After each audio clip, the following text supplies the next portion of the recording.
Today we have a very special guest, Miss Heather L. Arnold, author of The Island of the Giants.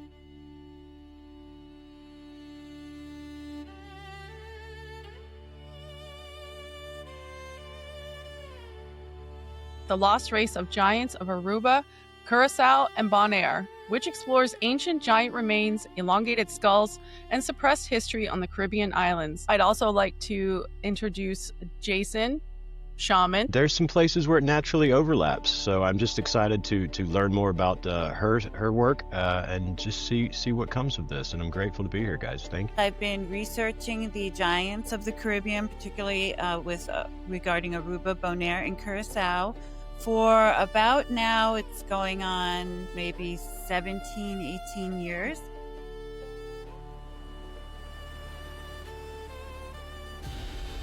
When I say here, I'm based on the island of Aruba. That's where I live full time. Aruba, by the way, is 16 miles off the coast, northern coast of Venezuela. It was increasingly difficult to piece together the history of these islands, simply because what the children, for example, are taught in school is entirely baseless. For example, the islands were called the useless islands.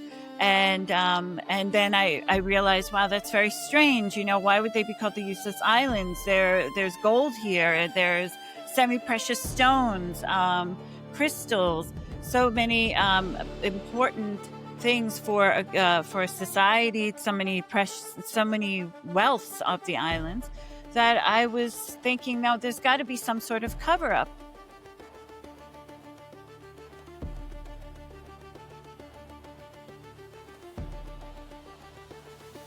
And I soon discovered the story of Vespucci, Amerigo Vespucci, who arrived here in 1499.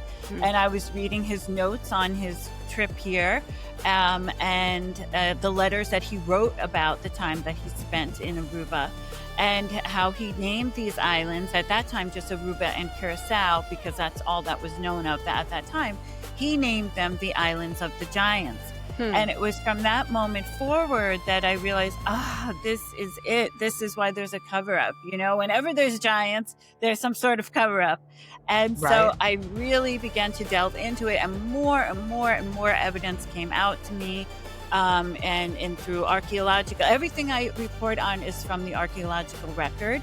I have acquired over 100, maybe 150 archaeological reports, all of my own expense, my own effort, my own time, to piece together the story of the giants on these three islands. So when I say three islands, I'm talking about the ABC Islands, Aruba, Bonaire, and Curacao, which were at one point one island in and of itself, and then became divided by a series of three mega tsunamis, which we could go into later. But so that was how I really began to delve into the giants, and then based off of the archaeological record, and also talking to locals about local folklore, things that they had heard in their family, stories that were passed down.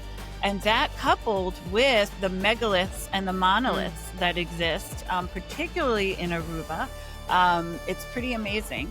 But and so he brought a lot of experts on those ships with him, people involved with flora, fauna, scientists of various natures, people who were involved with what would be considered early anthropological research, for example.